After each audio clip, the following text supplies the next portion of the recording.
So you and your friends decide to go out for a night in the town and have a few beers. Before leaving, you decide to designate a designated driver. So the designated driver gets to the bar and he has one beer, which is fine. Then he has two beers. Then he has three beers. And the next thing you know, he's drunk and he's the one that's supposed to be driving you home.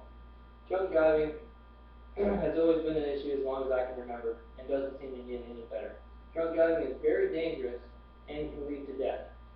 Drunk driving has a negative impact on the person doing the drunk driving, the police force, and everyone else around them. Drunk driving has a very negative impact on the person that's convicted of the DUI. First off, they would get a ton of fines. The person who's convicted of DUI would likely get driver's responsibility fees, which is a fee that is assessed by the state of Michigan throughout the entirety of your DUI conviction. The person with the DUI would also have to pay court processing fees.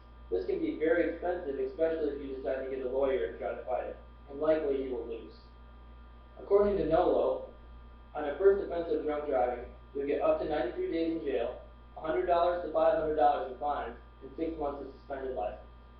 On your second offense, you'd get anywhere from 5 days to 1 year in jail, $200 to $1,000 in fines, and 1 year of suspended license. And on your third offense, you could get 30 days to 1 year in jail, $200 to $1,000 in fines, and a year of suspended license.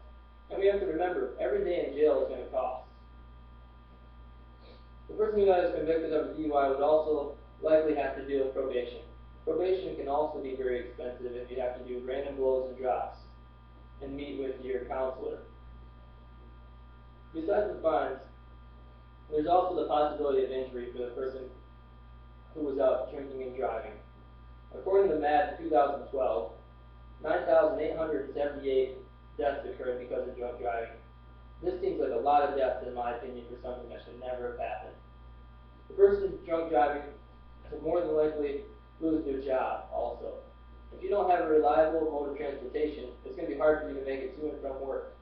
Not only that, there are very few employers who will hire anybody without a reliable mode of transportation.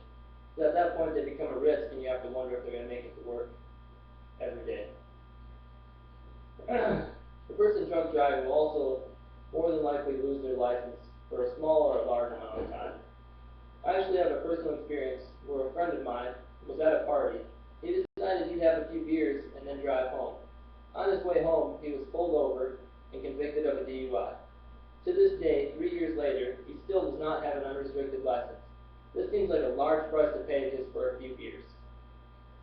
Drunk driving not only has an effect on the person doing the drunk driving, but it also has an effect on the police force. The biggest effect it has is that the police force has to set up these checkpoints to try to check for drunk drivers and catch them in the act.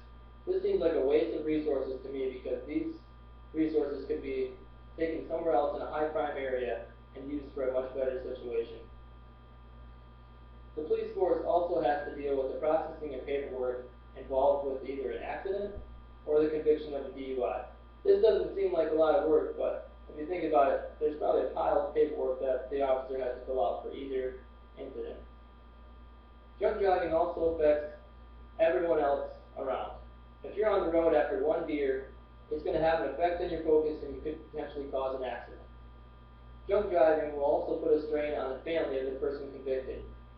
If someone's convicted of a DUI, likely they'll lose their license, like I had mentioned.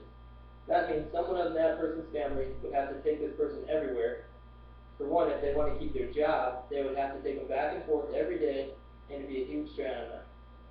The person convicted of DUI would basically lose every freedom and independence they had from the beginning. DUIs would also put a strain on the family's financial aspect. Because of all the fines and fees that are assessed in a DUI, this would take a huge burden on their finances, and that's if the person can keep their job after losing their license. Drunk driving would also have an effect on everyone else on the road. As soon as you get out there, you're putting someone at risk. This should not be happening. No one else should have to worry about it. There isn't anyone else out there who has been drinking and decided to get on the road. Drunk driving is something that we can all prevent. It seems easy, right? Just stay out of the car.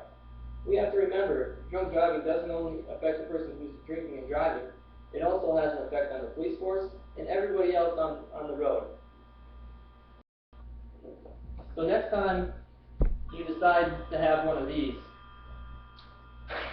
just make sure you give up your keys. Don't be a fool and drink and drive.